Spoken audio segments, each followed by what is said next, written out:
Jack's got two of the hardiest date palms you can find. We're putting date palms right here. It's going to get hammered with western sun. It's going to get hammered with southern sun. It's going to be hot and dry. See how this is rockier up here? It's going to be the drier part of the swale. If you look down in that swale ditch, it's lower right here. Just because of the rock. So less water is going to be sitting to that side when it rains than to my left. The soil is deeper over here. It's shallower and rockier, drier. It's harsher up here. So selecting trees for up here, we knew it was going to be harder for things to live up here. So we're going to see if we can get away with date palms. And we've got olives right here. I'm going to put two olives right here. And then this is a classic dryland fruit. We've got a fig from Egypt. I think this is an Egyptian white fig. Oh, that's that old one. Yeah. So we've got an Egyptian fig, and then this is an Einsheimer apple. It's an Israeli apple. So if it'll grow in Israel, I think it'll grow here. So we put it out here. So this is kind of the desert section of the swale ditch. So I didn't know figs were a more dry climate plant. I had somebody next to my house growing them, and they were fine. But so we need to. I didn't know that. Yeah. So we just kind of tried to focus things more on the drier climate side of things over here because we knew it was going to be a little bit harsher for them. Is that the peach we dug up? This looks like.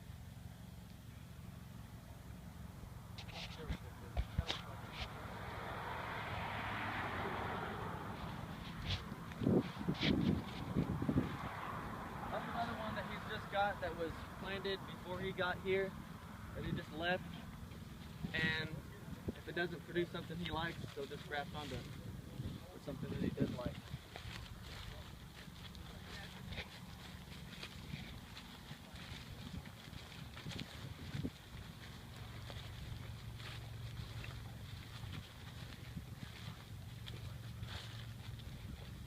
This guy gets pretty roughed up, but that should heal. You got trees that look like that, don't freak out and think they're just going to die. It'll probably be just fine. This branch might actually have to come out later, but I was thinking. Is there anything you can do if you get that lower down from like rabbit damage over the winter or anything like that?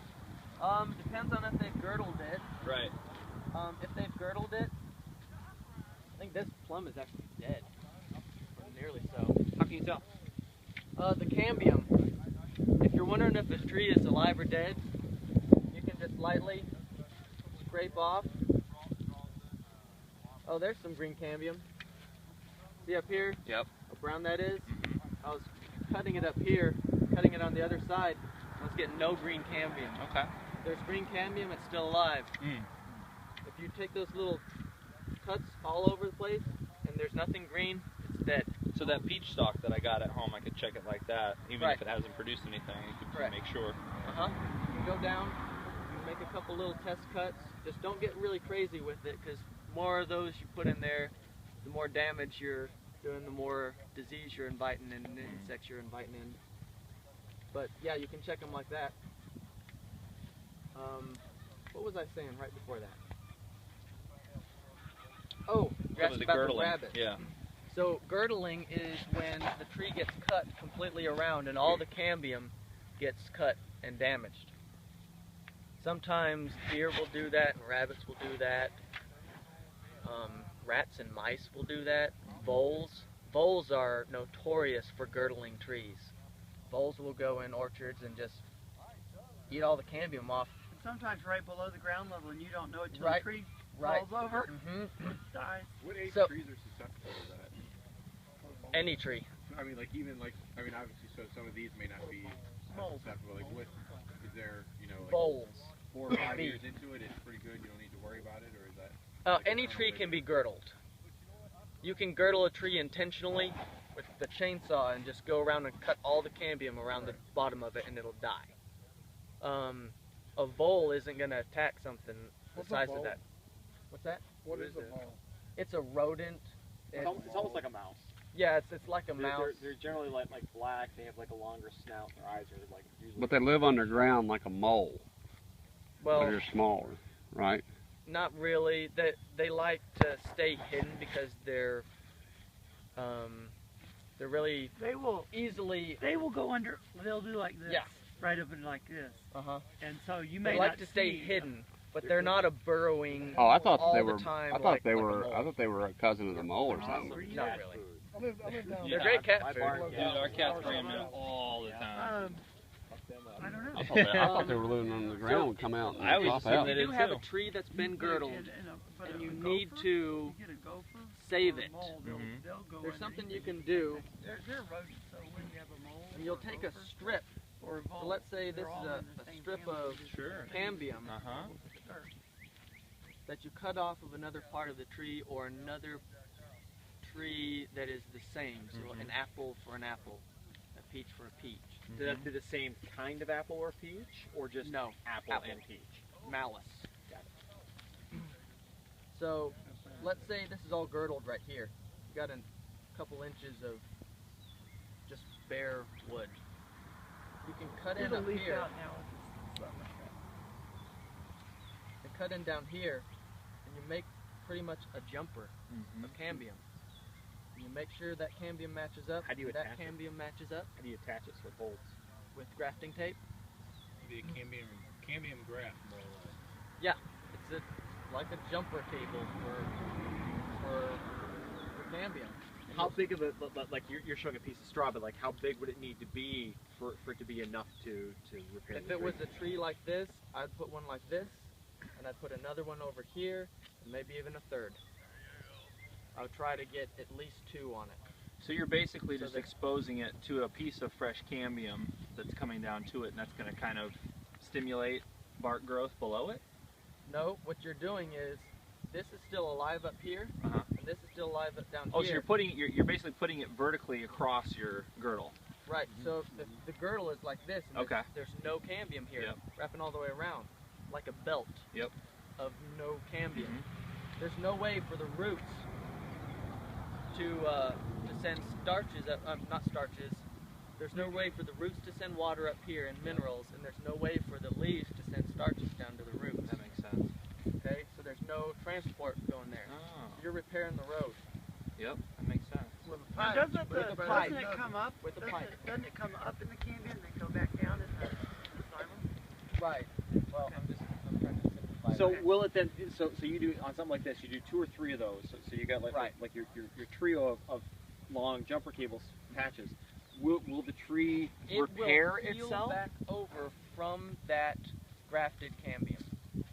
It will heal back over, and you'll get this really bulgy, ugly base to it. But it will. What kind of a time frame for something like that?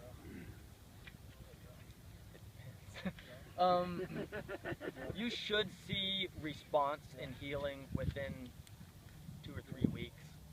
And so if you have a tree, like let's say this was a producing tree, like you're normally getting whatever that is already in there.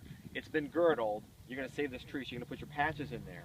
Is this now like the tree's going to spend all its energy just trying to repair that, or are you still going to get fruit? I mean, what's going to happen as far as its productivity If while you're it's trying to damaged? save it, You're going to take all the fruit off. I'm gonna pinch all the blooms off. I'm gonna pinch all the fruit off because I'd rather Sacrifice a year than the tree. correct. Got it. Because if it does heal and it can spend that whole year just repairing and healing, then I have a tree that might have been in the ground for 20 years. And now it's going to be in the ground for another 20 instead of getting potentially just one more Makes total sense. minor harvest, because if there's not much cambium there for it to utilize, most of that fruit is just going to kind of shrivel on the branch and drop off anyways. Okay, now- so on a tree that where we planted like this, where these may have been bare root or they were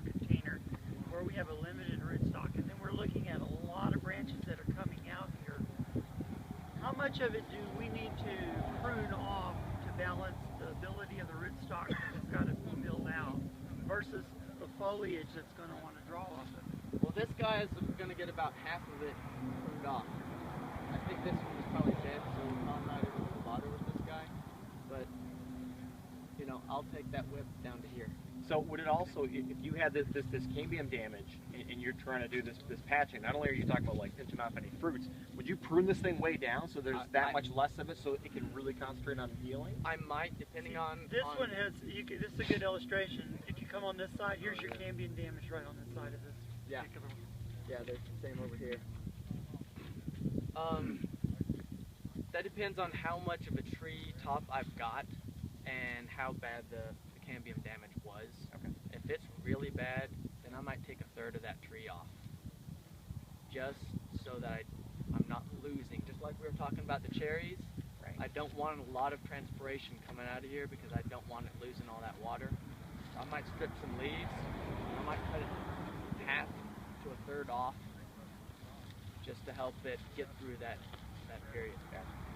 How do you discern the cambium? I mean, obviously I assume it's just below the bark. How thick is the cambium layer? And when you're cutting it off of another tree for the patch, do you kind of cut like a V shape, you know, a V in to cut that patch of cambium out? How deep is that cambium layer? It depends. That's a topic for a grafting class. Most cambiums are going to be very thin. Some are paper thin. Some of them are pretty thick. Depends on the tree. You can see on that one right there, if you look at it, you can see the bark, and you can see the cambium layers. Look on this side, you can actually go and you can see the different layers where it's gouged on this side. The best thing I can tell you to do is go to your backyard and find a couple trees that you don't really care that much about. You don't worry about cutting stuff off of them, and cut some branches off and start peeling the bark off layer by layer and learn the anatomy. And use a blade if you have to peel some of that cambium back or that bark back. The cambium is the inner bark. So there's the outer bark, and there's the cambium, and then there's the inner wood. And I could get a lot more technical, but that's good the enough for simple me. Yeah. explanation. It's the green layer, right? Yes. Can you the show us green again on this tree, like where you would trim it to, like, is it just putting, you know, just... We're going to go through and actually okay. prune almost all of these trees Cool. a little later, so you're going to be sick of seeing pruning in a little while. So last question on that. Have you actually done this or is it just in theory? I have not done that yet.